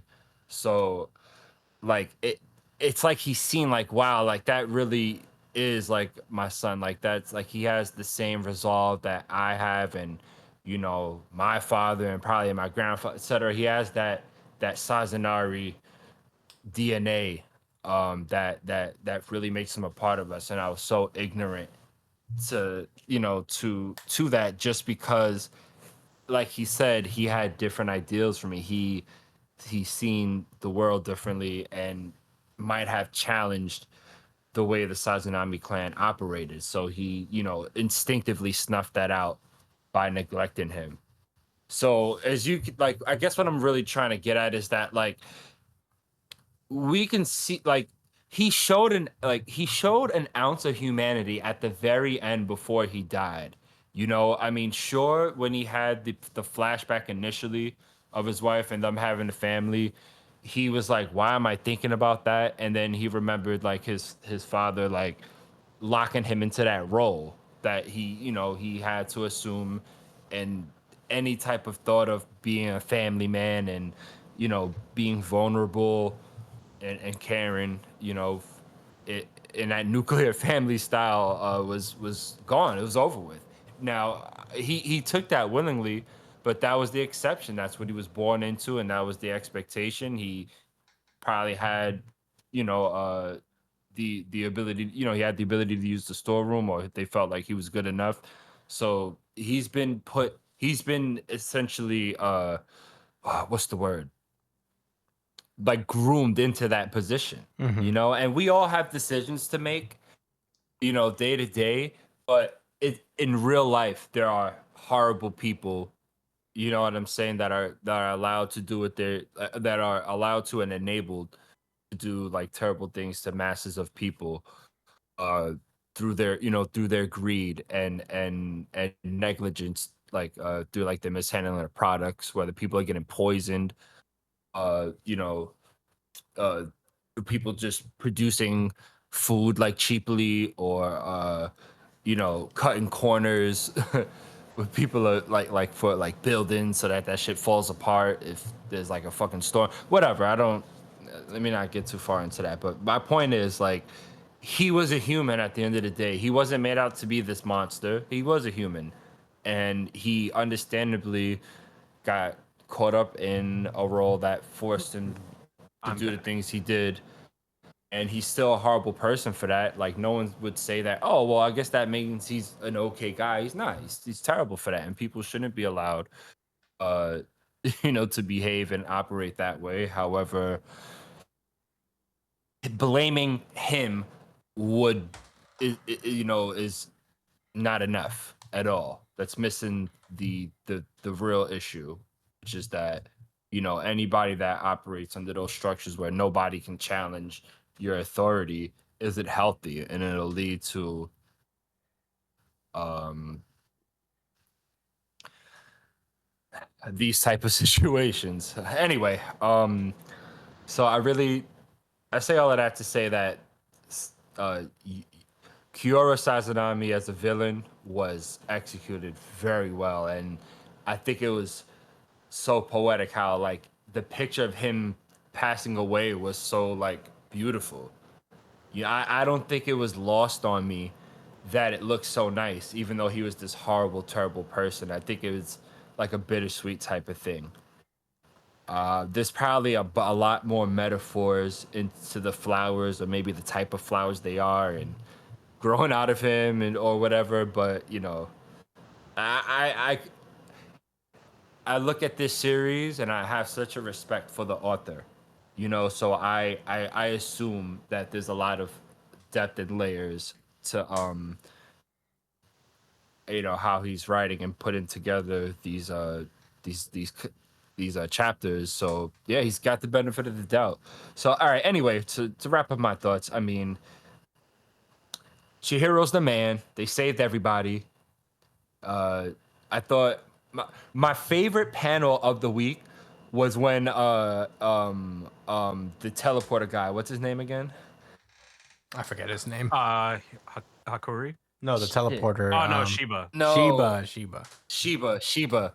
Yeah. More on him in a second, actually. My favorite panel of the week is when he said they're all fucking crazy. I was like, yeah, they are. They're just like completely throwing their lives away for like cause, like stubbornly. All mental cases, all three of them. It's what's your cause though? What are you driven by? Sometimes it can be good. Sometimes it can be really, really bad. Like the guy in the middle. It's dead now.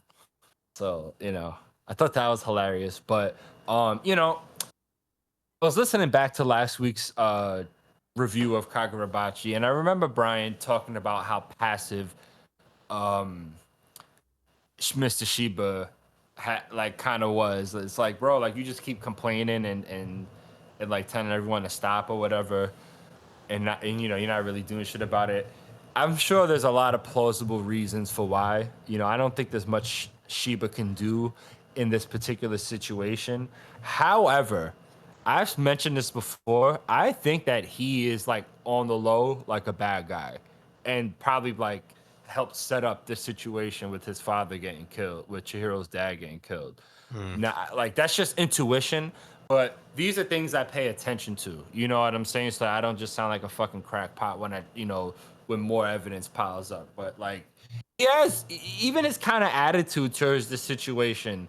You know what I mean? It's just like, not that it's nonchalant, but like you would think he would just kind of get over the fact that like they've made the decision and he's just like, all right, like we got to do something next. Like maybe I could try to teleport Hakuri to a more safe location so he doesn't get. I don't know.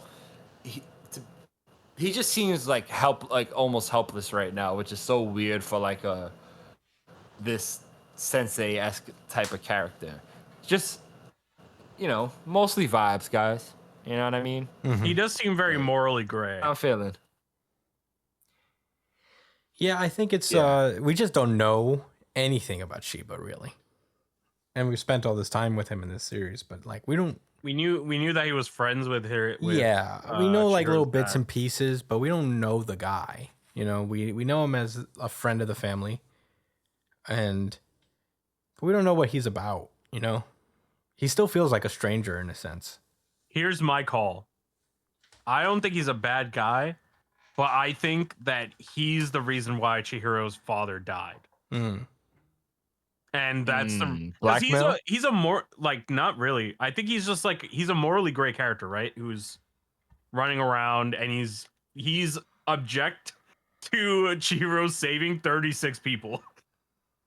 So like he's not really. He doesn't seem like the person who just does things out of the kindness of his own heart, right? So what if he's been helping Chihiro out of like guilt? Because that's interesting. Because he's the reason why the evil sorcerer gang found his dad or something, and maybe it was like a total accident, something like that, but he just hasn't seemed like somebody who would do this, who would help Chihiro just because, I want to build on that, Brian.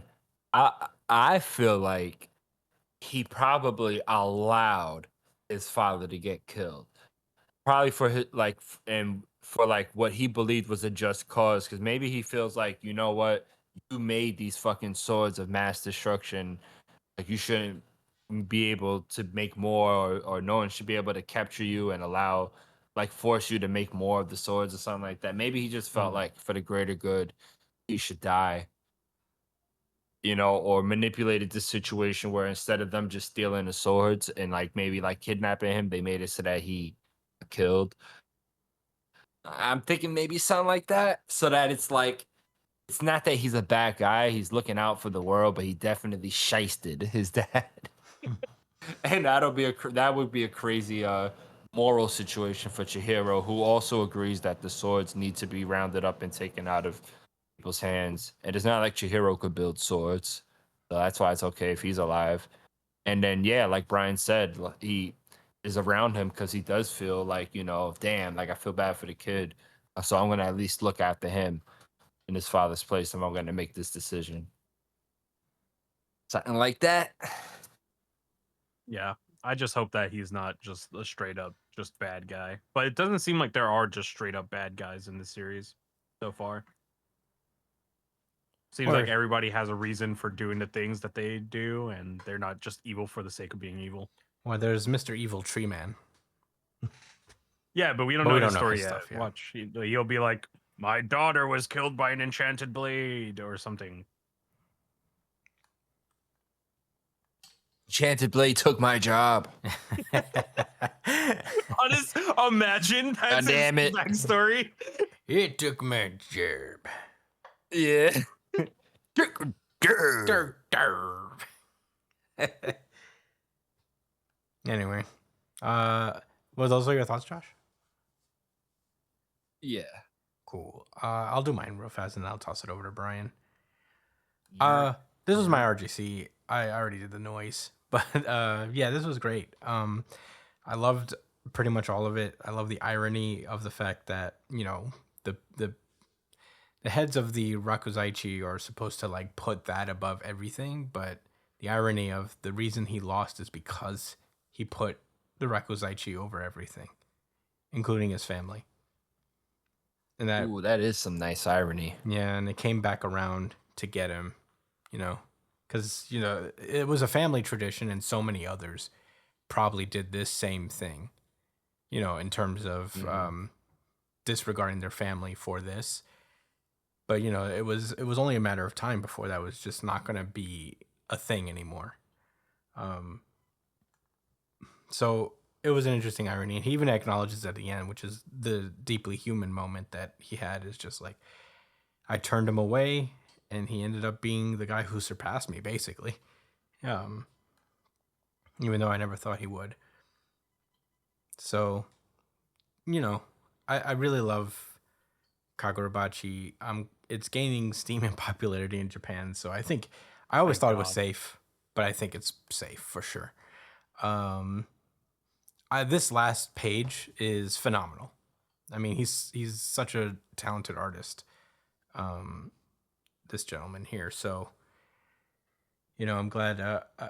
I'm every time there's at least one or two panels or a page that like really, you know, wows me. So hopefully he's able to keep it up. And I'm sure he will. Yowza, Obviously a talented dude.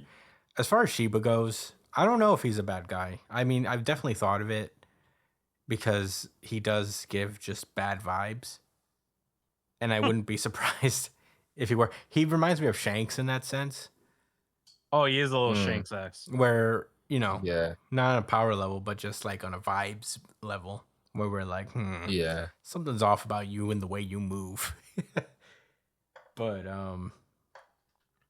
yeah, I have a feeling that because we've seen too much of his internal dialogue, there's nothing that really raised a definitive red flag for me, you know. But I feel like this moment right now is probably like the biggest red flag he's had so far in the series. Yeah, but I think because his vibes are so weird, we're kind of looking for it. So Listen, I don't think you're crazy tabs, though, man. I don't think you're Taking crazy notes. because if you turn out to be right, I would be not surprised at all. I would be like, okay, that makes sense. I don't think this is a radical idea. No, I don't think truly. so either. I'm sure there's other people that think that as well. I don't think so either. One thing I will say, Other manga vets. my out there guess is that he is the master of one of the swords. Oh, that would be fucking fire. Because I feel like he's too close of friends with the family to not be one of the guys. And he has like this weird presence of power that I feel like he's probably the master of one of these things. That kind of makes sense. Obviously, the Kamunabi doesn't know about that. Yeah. But who's to say? I mean, that's my out there guess. If there's anything he's hiding, it's probably that. That would be a super sick plot twist. And, you know, maybe it'll be like a weird thing where he doesn't have memories. If he is a bad guy, he doesn't have the memories of it. It's like a Death Note situation when Light gave up the Death Note. And when he put the sword down. Yeah, and once he gets the sword, he regains all of his memories and his master plan. But that's my big out there theory on Sheba. Outside of that, I don't really have many thoughts. I think you guys pretty much covered everything. I really love this chapter overall.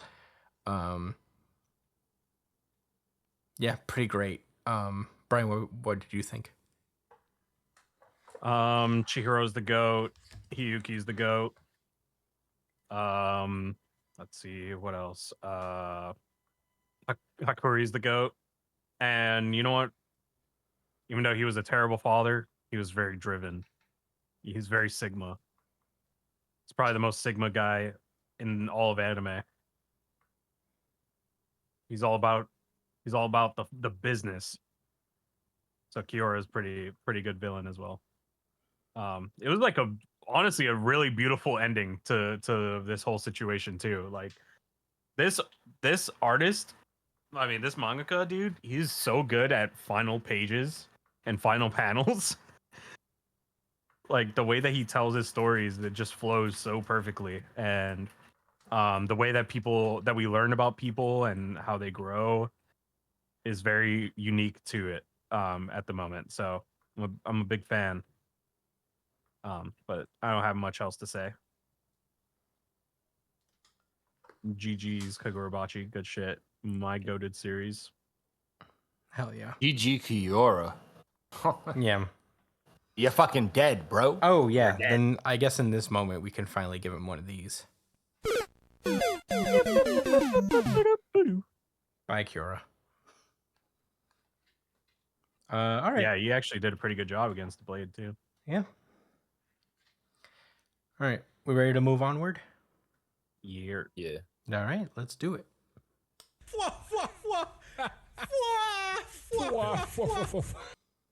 Undead Unlock. I'm gonna toss this one over to Josh. Joshua Cole. Yeah, and I have caught it. Chapter number 216, Expression. Past couple weeks, we have officially started the Tatiana arc. The mission to recruit Tatiana as a negator. But before that, they need to make sure they negate her negation. Or at least try to do the best they can to make sure it doesn't create a tragedy. So, yeah, they're trying to negate the tragedy if they can't negate her activation altogether. So, they pulled up on her, became her bodyguards through several, not going to say the C word, methods. So, I wanted to say it and it threw me off, but I'm not going to say the word. So I'm going to keep going. Anyway, let's just go skip to the beginning of this week's chapter. So there's a flashback of Tatiana in the house with her parents, and it's her birthday, and they got her like, a birthday cake. She's about to blow out the candles, and before she does that, she notices that there's models on the TV, and thousands of other young girls around the world. She decided she wanted to be a model at a very young age.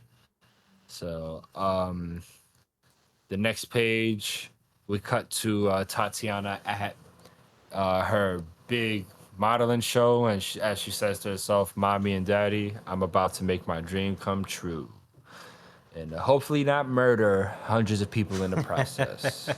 That would be nice. Yeah, let's hope. Let's hope not. Right. So everybody's fucking stoked that this 10-year-old is modeling in these clothes. Maybe they just really love the clothes more than anything else. That's what I'm going with. Fuko's making sure everybody's on their P's and Q's. They're like, look, by the time she gets to her 5th outfit, everyone has to take their place. That's when shit's gonna pop off. I'm not exactly sure how she knows that, but perhaps you guys have answers for me, or we'll uncover it as I read more through the chapter.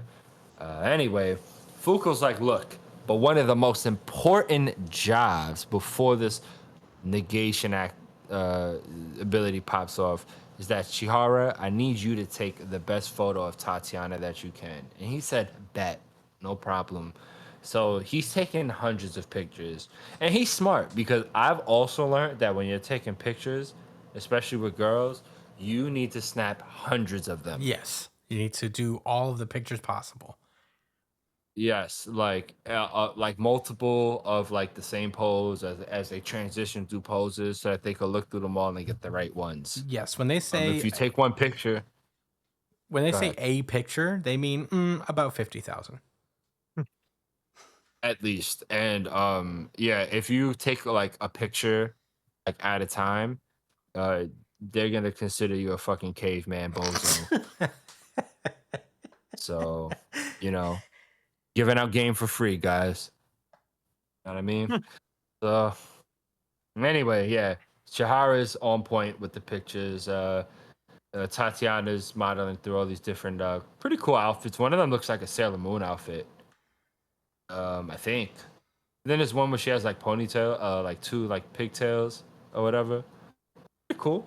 Like I like the variety. I'm not much of a fashion person, Yeah. but you know, I'm no fashionista, but yeah, he's all right. So she's you know, about to fit into like her final dress, right? And she's like screaming on Julia and somebody else. I don't see who. To like make the corset part of her dress like tighter. You know, she's like it's supposed to like in her like waist out. And they're like, yo, if we do it anymore, it's gonna crack your ribs. And then Fuko comes in and she's like, I got you. And she breaks her Tatiana's ribs and sucks the dress all the way in. But Tatiana's gangster, so she doesn't mind it that much. And you know, that's exactly how she wants it. So yeah. The show's about to start, but Fuko wants like a moment alone with Tatiana. And she's like, you know, what you so uptight about? What's good? And like, look, like, regardless of what you're about to say, I'm going out there. And Fugo's like, I know, like, you know, we're gonna make sure the show's a success. You know, but I want you to put your complete trust in us. So she basically starts to kind of allude to the fact that, you know, she has more to say, but that she's gonna tell her like later on, but that she just wants to make a promise that no matter what happens, we'll handle it. You've got nothing to worry about. And of course, like, you know, Fuko is going out her way to do all of this because she really wants to ensure that Tatiana can enjoy this to the max until, you know, up until the disaster potentially happens. And even when it does happen, she's not that traumatized by it because they're going to be there to make it better.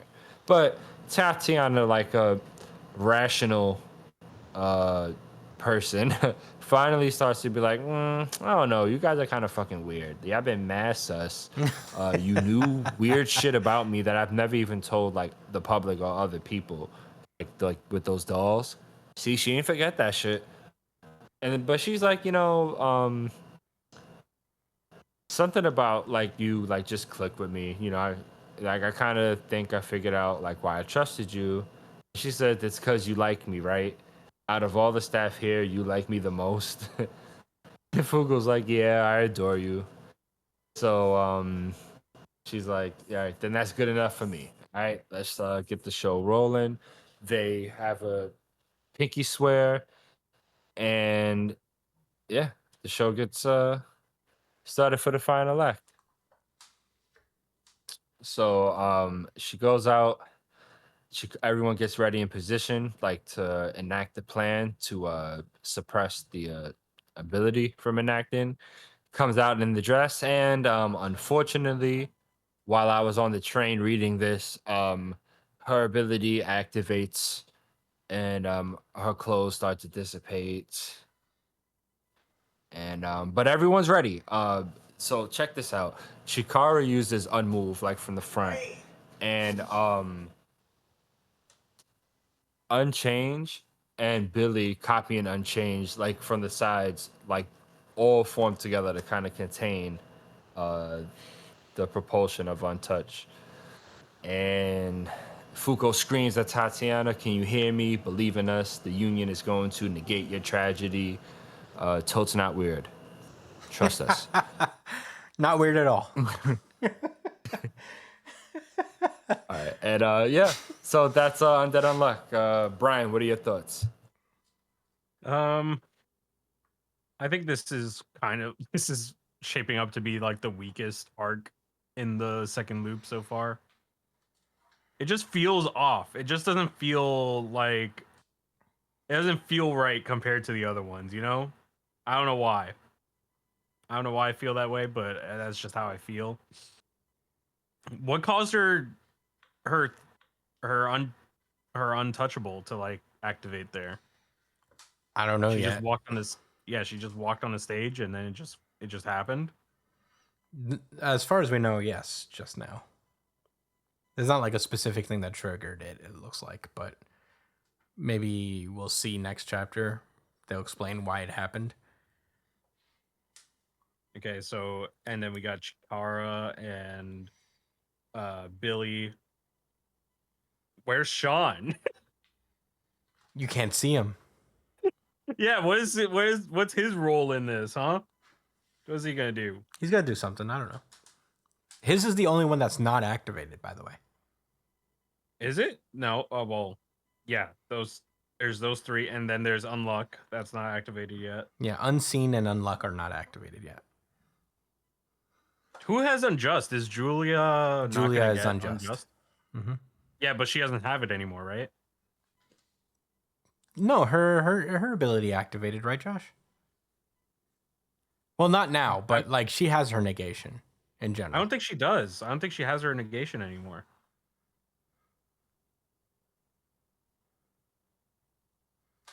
I think they mentioned that once if she goes back onto the next loop, like without. Oh, it's Juiz. I don't know why I'm saying Julia. Oh wait, I guess it is. Julia is like the new Juiz.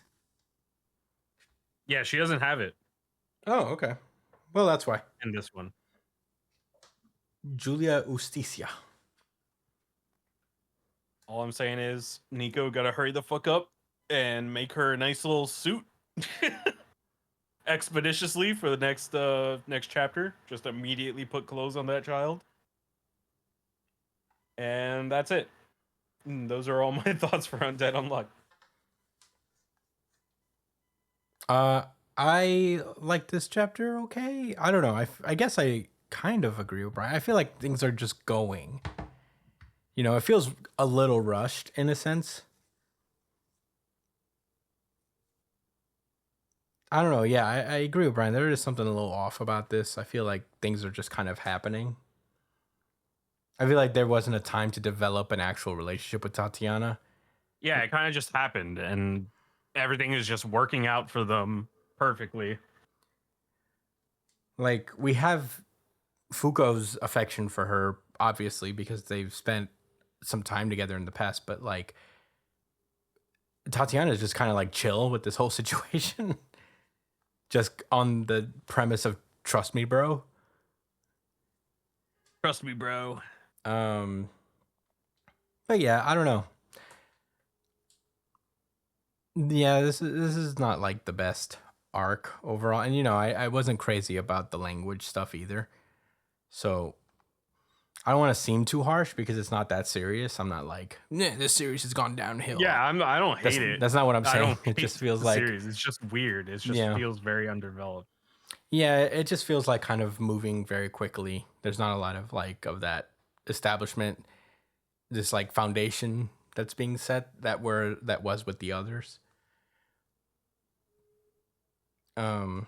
Especially since Tatiana is like very important, you know. But I guess like we've had a lot of focus on Tatiana before. It's one of those things where we get her deal because she was such an integral part of the last loop.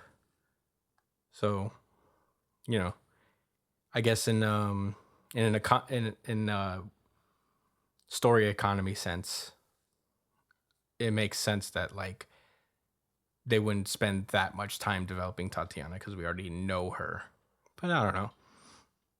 That's the most I can do for it. At the end of the day, I'm like, things are just like chugging along, and it doesn't feel very impactful. But those are my thoughts, really. Josh, what did you think? Oh, he's bathroom. Oh, shit. I didn't see So that. I guess I could talk about I already talked about what I think. I'm back. I came back right in time. Hell yeah. Nice. Yeah, so I feel where y'all coming from. Like as far as them like it feeling like rushed and them kind of like really getting to the point because I feel like they've been picking and choosing which characters they want to like spend like quality time on. As far as like their introductions go, Julia's was 1, 2, 3. They got her in like 1.5 chapters. Wow. You know Really? what I mean? Huh? I was just thinking, really? Yeah. Or maybe I'm dragging it. Maybe it was more like it was no more than 3 chapters. No more. I promise you. I think it was closer to like 2 or like 1.5. But the point I'm trying like I guess I want to make is that like I'm not that upset at least in Tatiana's case because she did have a bit of development and a relationship built from the past and it I'm not totally upset that they wasn't rehashing like I'm building this super duper trust bond and I don't really care for the life of a child model. You know what I mean? I don't know how else they could have made it more interesting, but if as long as there's a like, more development to come through like other conflicts and like other missions they have to accomplish, etc., then I'm cool with it. But we'll see. We'll see, where the direction leads. I'll tell you this. I feel like Undead Unluck is probably gonna wrap up pretty soon. We've been down this road before, Josh. I know, but something about this feels like we're really I don't know. There's the whole situation with Andy, but there's no reason to think that it's gonna be a long drawn out situation. So maybe Andy coming back is gonna be in the final fight. I don't know. I don't want to speculate too much with that, but I feel I don't really disagree. As far as my opinion on the chapter goes, I mean, I thought it was cool. I like how they, work together to try to seal off her tragedy. They're not out the woods yet, I guess, but they never really figured out they never explained to us what it was that's supposed to trigger it because Fuko seems to know because she timed it. She said, "Oh, by the last dress, like it's gonna happen." So maybe they'll explain it like after the situation has been dealt with, and they'll make it make sense. But yeah, it's a mystery to me how they figured that shit out.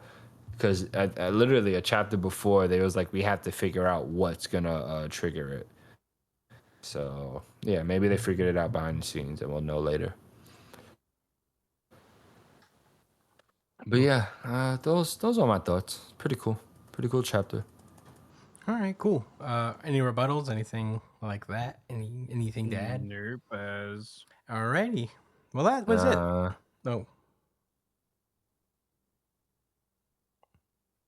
Josh. No, I didn't say anything. Oh, I thought you were going to say something. All right. Well, that was Undead Unluck, and that has been our show. Wowee. Thank you guys so much for listening. We really made a bulky one out of this one, but very excited for it. Thank you guys so much. You can find me at the Chris Espinal on Twitter and Instagram. Josh is at JDCole_37 on Instagram, at New Jump City Josh on Twitter and TikTok. Brian is at b.esp on Twitter and Instagram. Follow him where he streams video games sometimes at twitch.tv/It's Punchline. Follow the show itself at New Jump City. I don't know if I said that already, but email us at newjumpcitypod@gmail.com with any questions, suggestions, anything you guys want us to talk about, and we will talk about it on the pre-show chat show that we do. Like, share, subscribe on all the podcast platforms out there: YouTube, Spotify, Apple Podcasts, Google Podcasts. Well, not Google Podcasts, but all the podcast platforms ever. Castbox. Check us out The famed Castbox.